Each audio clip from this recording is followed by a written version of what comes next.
നമസ്കാരം, കൊട്ടാരക്കര മീഡിയയിലേക്ക് സ്വാഗതം. കുട്ടികൾക്കെതിരായ അക്രമം വെച്ചുപൊറുപ്പിക്കില്ലെന്ന് മന്ത്രി വി ശിവൻകുട്ടി. കുട്ടികൾ നേരിടുന്ന അതിക്രമം തടയാൻ ഒരു സമഗ്ര കർമ്മ പദ്ധതി ആവിഷ്കരിക്കുന്നതായി വിദ്യാഭ്യാസ മന്ത്രി വി ശിവൻകുട്ടി അറിയിച്ചു.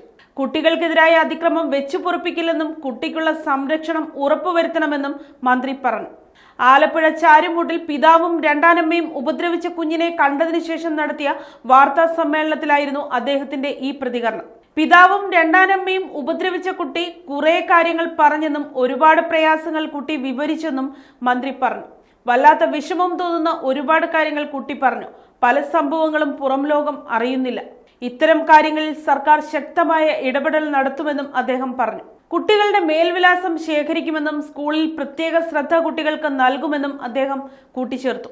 ഇത് വ്യക്തിപരമായ പ്രശ്നമല്ല, നാട്ടിലെ ജനങ്ങളുടെ പ്രശ്നമാണ്. മറ്റു രാജ്യങ്ങളിൽ കുട്ടികൾക്കെതിരായ അതിക്രമങ്ങളിൽ ശക്തമായ നടപടി സ്വീകരിക്കാറുണ്ടെന്നും മന്ത്രി പറഞ്ഞു. ഹെൽപ്പ് ബോക്സ് സ്കൂളുകളിൽ വെക്കും.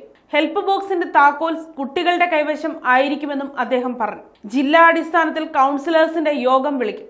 കുട്ടികളെ കൗൺസിൽ ചെയ്യുമ്പോഴുള്ള അനുഭവം അവർ വ്യക്തമാക്കും. വിദ്യാഭ്യാസ വകുപ്പിലെ കൗൺസിലേഴ്സിന്റെ യോഗം ആദ്യം വിളിക്കുമെന്നും അദ്ദേഹം വ്യക്തമാക്കി. കുട്ടികൾ പരാതി പറഞ്ഞാൽ ചില അധ്യാപകർ മറ്റാരെയും അറിയിക്കാറില്ല. അങ്ങനെയുള്ളവർക്കെതിരെയും കർശന നടപടിയുണ്ടാകും. കുട്ടികളുടെ സുരക്ഷ ഉറപ്പാക്കാൻ സർക്കാർ പ്രതിജ്ഞാബദ്ധമാണെന്നും കുട്ടിയുടെ സംരക്ഷണത്തിനാണ് പ്രാധാന്യമെന്നും മന്ത്രി പറഞ്ഞു. സ്കൂളിന്റെ റെപ്യൂട്ടേഷൻ പ്രശ്നമേ അല്ലെന്നും അദ്ദേഹം കൂട്ടിച്ചേർത്തു. ക്ലാസ്സിൽ വന്ന് പഠിപ്പിക്കുക മാത്രമല്ല അധ്യാപകരുടെ ജോലി. ഓരോ കുട്ടിയുടെയും പ്രശ്നങ്ങൾക്ക് പരിഹാരം കാണണം. അധ്യാപകർ ഇടപെട്ടാൽ കുറെയെങ്കിലും പ്രശ്നങ്ങൾക്ക് പരിഹാരമാകുമെന്നും മന്ത്രി വ്യക്തമാക്കി.